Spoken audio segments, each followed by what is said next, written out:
Welcome back to 10 Minutes with Nick, where for the next 10 minutes, I just go on a topic. So far, I've done pretty well. Actually, the 10 minutes has somewhat been constraining. As a disclaimer, if some episodes of this are 9 minutes and 30 seconds and some are 12 minutes, it's called estimation, people. It's your friend. Use it. There are specific rules on estimation you use in math classes. I don't know any of them. I don't remember any of them. I am so sorry to all my math teachers. You tried. You tried so hard. It didn't stick. I've got some basic math skills, but I know you tried. And that's what counts. I think. Anyways. 10 minutes with Nick, and today I wanted to sort of rant about whether or not to go to college. This is a little bit of a timely issue because the deal just made by Congress to avert the debt ceiling crisis. Now, as far as I know, at the time of this recording, that deal has passed the House. The Senate has yet to vote on it and approve.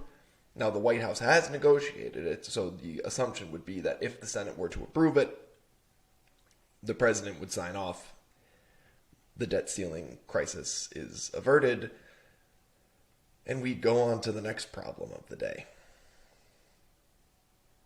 They never can get ahead of things, can they? But I digress. In the debt ceiling deal, there is a provision to restart repayment of college loans, which had been on pause since the pandemic, which obviously was good news for a lot of former college students because during the pandemic, money was tight. Money is still tight because inflation is so ridiculous, but sticking on the topic, we're looking back now at so many people with so much college debt. To go or not to go? 'Tis the question. First things first, the pure absurdity of loan agencies or banks sitting down with these 18-year-olds and going, you've barely been declared legal enough to smoke. Have yourself a couple $100,000 in loans with ridiculous interest rates. Don't worry about it. I'm sure it'll all get paid back. And then expecting them to understand the long-term consequences of any of that. It's just pure nonsense. Like, I don't even know how.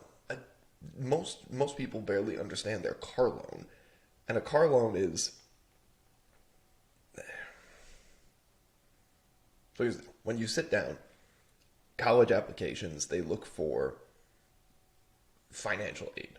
And you sort through your financial aid options. There's some grant options, there's some scholarship options, and then the balance you can either try to pay in cash or you can get a loan for it. Back in the day, if any of my listeners happen to be from the 1980s or earlier, colleges were affordable enough that you really could, on balance with some scholarships, maybe some grants, or a small loan, you really could work, go to class, and, kind of balance everything out, kind of pay it off. You had to work a lot. It was tough. It was still expensive, but you could get it done. It's not the case anymore.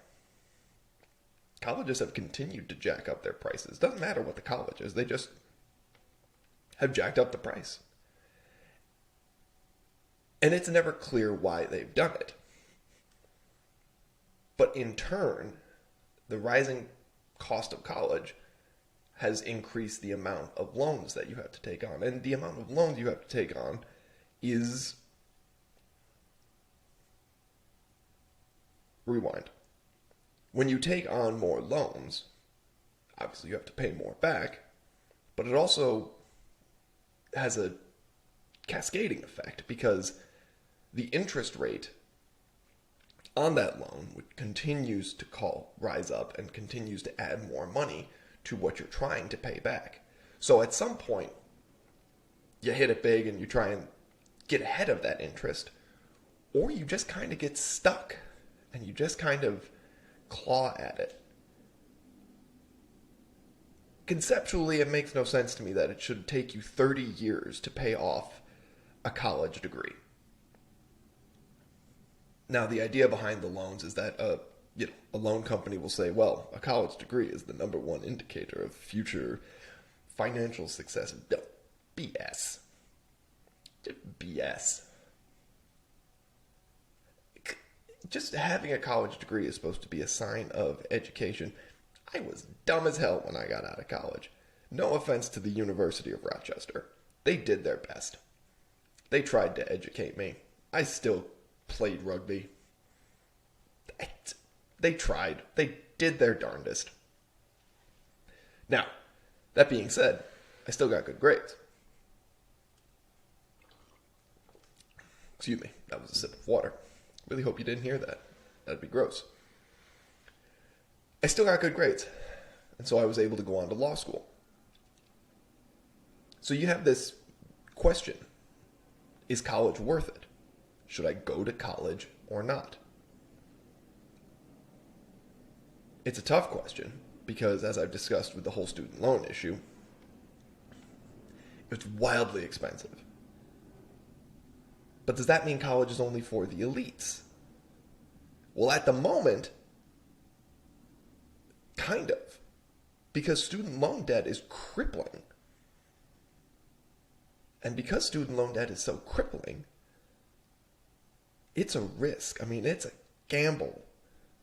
If you statistically come from an impoverished background, because nothing against the abilities, right? We're talking about statistics over a large population. Adding debt, especially the amounts of debt we're currently dealing with, is a risk. It's a risk for anybody, but it's a risk especially if you look at the statistics of populations of people who are already in poverty.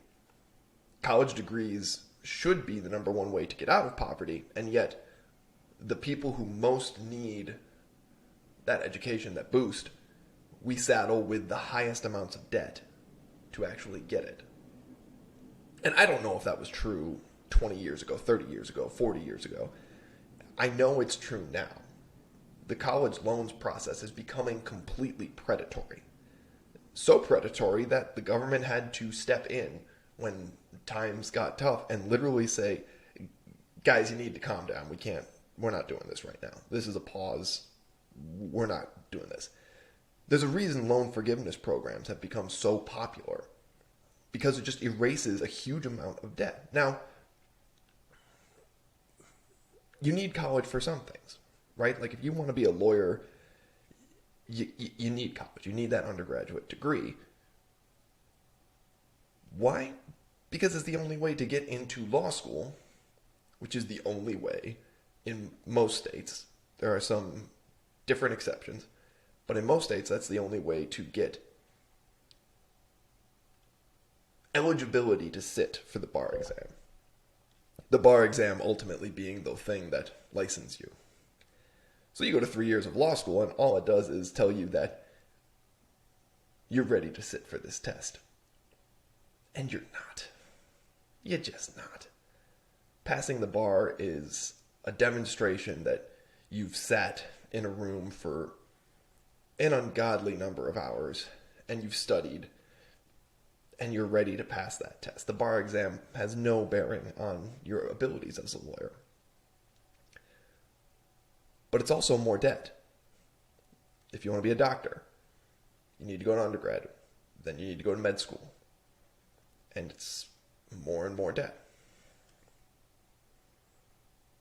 Engineers, I don't know if getting a master's in engineering helps, but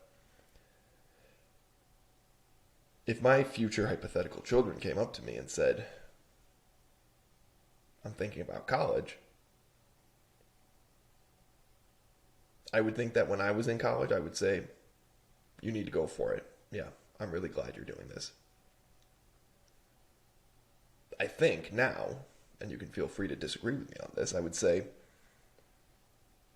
think on that carefully. Think on it very carefully. I don't know. So the answer I've come up with is to go to college or not to go to college, it's a maybe.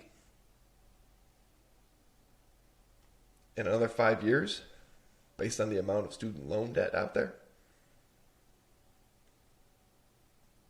I might say we can figure something out I might say we can figure it out and get you where you want to go without taking on that debt. I don't know. That was 10 minutes with Nick. We wandered. We went on that journey together. Join me as we go on that journey again in the next episode.